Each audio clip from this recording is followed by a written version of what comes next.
Hello my dear students. जो students diploma या BTech holder students हैं, उन स्टूडेंट्स का सबका डिजायर जॉब होता है आरआरबी जेई। और आरआरबी जेई की जो वैकेंसी है वो बहुत ही जल्द रिलीज होने वाली है और बहुत ही जल्द आपका नोटिफिकेशन आने वाला है। तो आपने अब तक स्टार्ट नहीं किया है प्रिपरेशन, तो आप बहुत जल्द अपनी प्रिपरेशन को स्टार्ट करिए। और स्टार्ट करने के लिए आपको यहां पे पहले एग्जाम के पैटर्न को यहां पे ध्यान रखना है। और आरआरबी जेई जो है वो आपका डिजायर जॉब है और आपके लिए सुनहरा अवसर है, क्योंकि ये जो नंबर ऑफ वैकेंसी है वो काफी दिन के बाद रिलीज होने वाली हैं।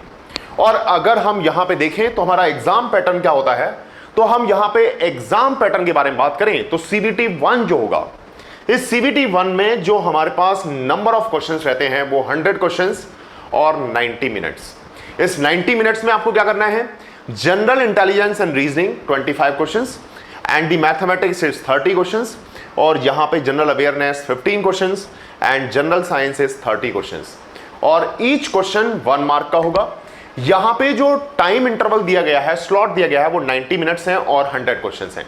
ये सीबीटी 1 का पैटर्न है। लेकिन सीबीटी 1 का जो पैटर्न है ये ऐसा भी हो सकता है कि जैसे ही आपका नोटिफिकेशन आता है, उस नोटिफिकेशन में टेक्निकल का भी पोर्शन ऐड कर दिया जाए। लेकिन ये जो मैंने एग्जाम पैटर्न लिखा है, ये exam pattern on the basis of the 2019 की जो वैकेंसी आई थी उसी के अकॉर्डिंग हमने ये जो आपका पैटर्न है ये लिखा है। ठीक, अब हमारे पास जो पेपर सेकंड होता है, जो पेपर फर्स्ट क्वालिफाई करते हैं स्टूडेंट्स, उनके लिए पेपर सेकंड जो है हमारे पास होता है। और सेकंड पेपर में हम यहां पे जो एनालिसिस करते हैं उसमें आपको दिखता है कि सीबीटी 2 जो होगा ये भी सीबीटी 2 है, और इसमें आपको 150 क्वेश्चंस रहते हैं, 120 मिनट्स। कितना मिनट्स?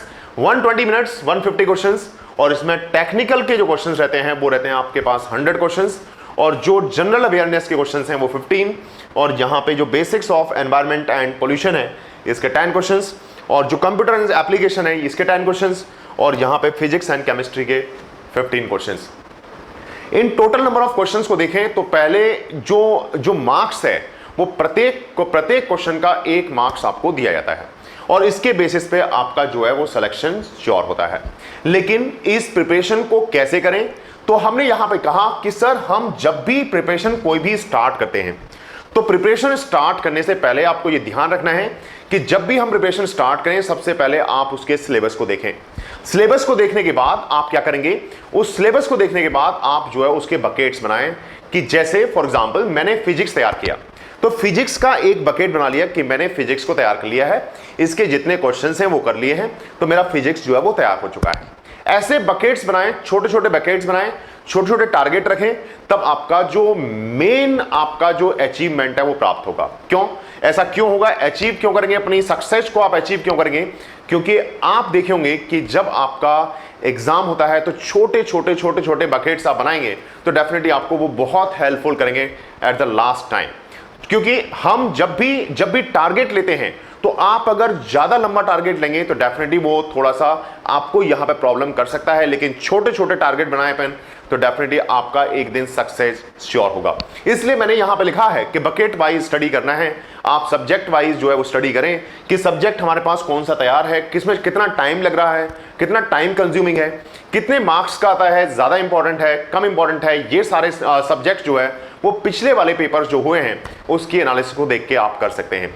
अब पॉइंट आता है कि सर यहां पे जो बकेट्स वाइज स्टडी है, क्या हम इसमें जो हमारे टेक्निकल के सब्जेक्ट्स हैं उनको भी कर सकते हैं? बिल्कुल कर सकते हैं। जैसे हमने कहा कि हमारे पास जितने भी टेक्निकल के सब्जेक्ट्स हैं उसमें कौन से टॉपिक्स इंपॉर्टेंट हैं और कौन से टॉपिक्स से बहुत सारे क्वेश्चंस आते हैं। अब कभी कभी हमारे पास सिलेबस बहुत सारा दे रखा होता है, लेकिन कभी कभी हम उन सारे सिलेबस को कंबाइंड ही नहीं कर पाते। तो इसलिए मैंने यहां पे लिखा कि आप छोटे छोटे टारगेट बनाएं जिससे आपको एक दिन सफलता जरूर मिलेगी। और इसके लिए क्या करना है, जैसे आप देखे होंगे कि आप ये सोचें कि आरआरबी जेई का नोटिफिकेशन आएगा, फिर मैं तैयारी स्टार्ट करूंगा, फिर जो पेपर फर्स्ट होगा, तो इसमें जो है वो हमारा जो टाइम है वो बहुत तेजी से निकल जाएगा। और आपने प्रिपरेशन स्टार्ट नहीं की है तो प्रिपरेशन स्टार्ट करिए। जैसे आपने देखा होगा कि हुसैन बोल्ट अगर आपकी 10 सेकंड के लिए दौड़ता है तो ये नहीं कि वो आज ही दौड़ रहा है, आज ही तैयारी कर रहा है और कल वो 100 मीटर दौड़ पास कर देगा। लेकिन वो तैयारी करता है, पिछले 5-6 साल से उसकी प्रिपरेशन चल रही है 10 सेकंड को अचीव करने के लिए। तो आप यहां पे देखें तो 100 मीटर जो दौड़ रहा है बंदा, उसको 5-6 साल लग रहे हैं अपनी स्ट्रेटजी बनाने में। तो आप यहां पे अपनी स्ट्रेटजी बनाने में कितना टाइम कंज्यूम करेंगे, ये आपके ऊपर डिपेंड करता है। और ध्यान रखिएगा, निम्बस लर्निंग इसमें बहुत हेल्प करेगा आपकी। तो जुड़े रहिए निम्बस लर्निंग और आपके बहुत ही बेहतरीन channel nimbus learning YouTube channel पर। और इसी के साथ मैं कहूंगा कि आरआरबी जेई की जो वैकेंसी है उसके लिए तैयारी स्टार्ट करिए। तो जुड़े रहिए निम्बस लर्निंग और इंजीनियर्स अकेडमी की पूरी टीम के साथ। Thank you. If you really like the video, please hit the like button, share the video, subscribe to our YouTube channel and press the bell icon for the latest updates. Thank you.